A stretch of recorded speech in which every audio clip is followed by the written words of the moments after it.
И по четвртите парламентарни избори во Бугарија за година и пол се чини дека нема да има стабилна политичка влада. Партијата ГЕРБ на поранишниот премиер Бојко Борисов е победник на овие избори. Од обработени речиси 100% од гласовите. ГЕРБ освои 25%, а веднаш зад неа продолжуваме со промените на Кирил Петков со 20% освоени гласови. Но предпоставките се дека Борисов ќе има проблем да состави влада. Петков уште синоќа изјави дека нема да коалицира со него, а и Бугарската социјалистичка партија на Корнелија Нинова одби да коалицира со ГЕРБ.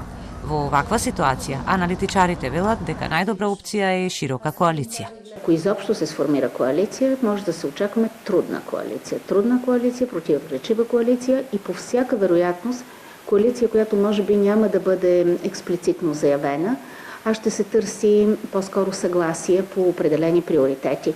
Изключително противоречиви са позициите на онези политически сили, които все пак биха могли да формират коалиция, така че да очакваме една явна и ясна коалиция. По-скоро предполагам трудна коалиция около няколко приоритета, която да има определен хоризонт на действие.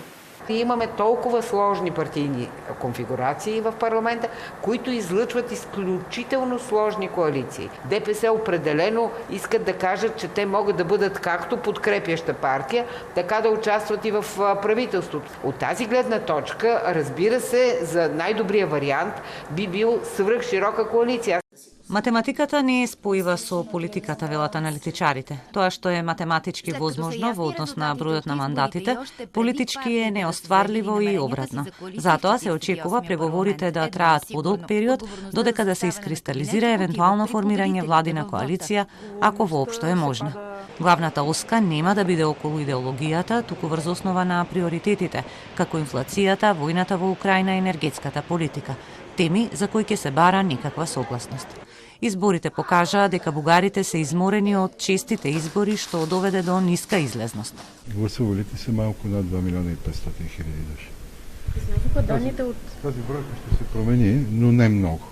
Така че сравнително определено мога да кажа, че това са парламентарните избори с най-ниска избирателна активност от всички провеждани от 1989 година насам. Аналитичарите оценуваат дека партиите ќе бидат под притисок на своите избирачи да формираат влада, бидејќи не се подготвени за уште едно гласање.